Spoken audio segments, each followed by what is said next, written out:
আমার মন্ত্রণালয়ে হজ উমরা নিয়ে আমার কোন কর্মকর্তা যদি 1 টাকা ঘুষ খায় আমরা তাকে ফাঁসিকে ঝুলাবো। 3000 বিডি নিয়ে গেছেন, বিড়ি সিগারেট নিয়ে গেছেন। ভাই, আমি আপনাদের সহযোগিতা কামনা করি। আমরা দাবি জানাবো যাতে খাবার ক্যাটারিংটা ওনাদের সরকারি ব্যবস্থাপনা থেকে বাদ দেন। এবং আরো কিছু প্রবলেম আছে। আমি মাননীয় মন্ত্রীকে বলেছি, মিনা, মুজদালিফা, আরাফাতে টয়লেটের সংখ্যা কম, হাজিদেরকে দাঁড়িয়ে থাকতে হয়। জায়গা আছে, আপনারা তৈরি করে দেন। আপনারা তো আমাদের কাছ থেকে টাকা নিচ্ছেন, আমি তো হজ প্রাইভেট এজেন্সির মাধ্যমে টাকা দিচ্ছি, আমিও দিচ্ছি টাকা, বাড়ান। 2, যেই পরিমাণ বেড দিছে এই পরিমাণ একটা মানুষ শীত হয়ে ঘুমানোর সুযোগ নাই। তো তিনি একটু আশ্চর্য হলেন, সেক্রেটারিকে বললেন তুমি এটা দেখো, আমরা দেখি এটাকে আরো বড় করা যায় কিনা। মুজদালিফাতে পানি থাকে না শেষ রাতে, আমি উজু করেছি মিনারেল ওয়াটার দিই, এটাও আমি ওনার দৃষ্টিতে এনেছি। আরো যত সমস্যাগুলো আছে আপনারা আমাদেরকে পরামর্শ দিবেন, আমরা তাদেরকে কূটনৈতিক চ্যানেলে, পররাষ্ট্র মন্ত্রণালয়, আমরা চিঠি তো পররাষ্ট্র মন্ত্রণালয়ের মাধ্যমে দিই, এভাবে আমরা তাদের দৃষ্টি আকর্ষণ করার চেষ্টা করব। এবং আপনারা হাজিদের সেবা দিচ্ছেন, আলহামদুলিল্লাহ, আমরা আপনাদেরকে মোবারকবাদ জানাই। আগামী দিনেও আপনাদের আন্তরিক সহযোগিতা কামনা করি। আমাদের মধ্যে কোনো বিরোধ নাই, আমরা একে অপরের পরিপূরক সম্পূরক, আমরা এক পরিবারের মতো হয়ে একটা টিম স্পিরিট নিয়ে আমরা কাজ করব। এবং সৌদি ডেডলাইন আমাদেরকে ফলো করতে হয়। তারা একটা তারিখ দেন গোটা দুনিয়ার জন্য, না হলে অ্যাপস বন্ধ করে দেন, এটাকে আমাদের মাথায় রাখতে হবে। বিমান ভাড়া নির্ধারণের জন্য আমরা কাজ শুরু করেছি।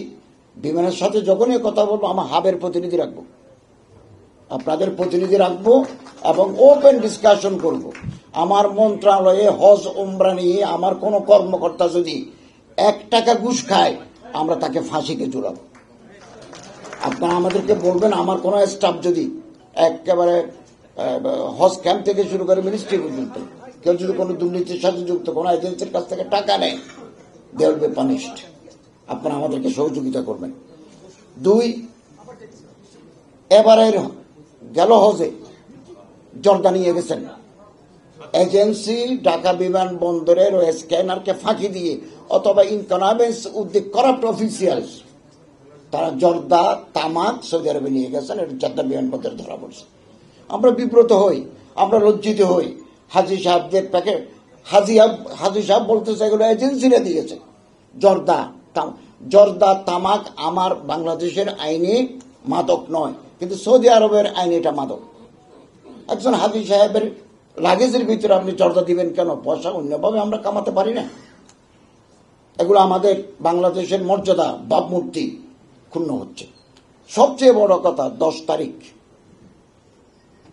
জেদ্দা বিমানবন্দরে 45 জন ওমরা হাজি নিয়ে একটা এজেন্সির মালিক গেছেন। তিনি 2 কেজি 800 গ্রাম সোনা নিয়ে বাংলাদেশে ঢুকছিলেন। 45 পিলগ্রিমস নিয়ে ধরা পড়লেন। মুহূর্তের ভিতরে বাংলাদেশ সরকারের সাথে যোগাযোগ, যে তোমার হাজি, তোমার এজেন্সি 2 কেজি 800 গ্রাম সোনা নিয়ে জেদ্দা বিমানবন্দরে ধরা পড়ছে। এটা গ্রুপ লিডার ধরা পড়ছে। তারপরে আমাদের লোক গেল, আমরা ট্রান্সলেটর পাঠালাম, মাহমুদ ভাইকে পাঠালাম। তারপর তার ফিঙ্গার যখন নেওয়া গেল, তিনি আগে জর্দা নিয়ে গেছেন, তিনি এর আগে এই ঘুমের ওষুধ সিডাক্সেন, রিবুট্রিল যেগুলো বেশি খেলে মাদকের কাজ করে নিয়ে গেছেন। 3000 বিডি নিয়ে গেছেন, বিড়ি সিগারেট নিয়ে গেছেন। ভাই, আমি আপনাদের সহযোগিতা কামনা করি। এই সমস্ত এজেন্সি, এই সমস্ত গ্রুপ লিডাররা যদি বাংলাদেশে গিয়ে সোরা কারবারি, বিড়ি, জর্দা, মাদক, সিলেকশন এগুলো নিয়ে যান, তো আমাদের ভাবমূর্তি একেবারে নষ্ট হয়ে যাচ্ছে।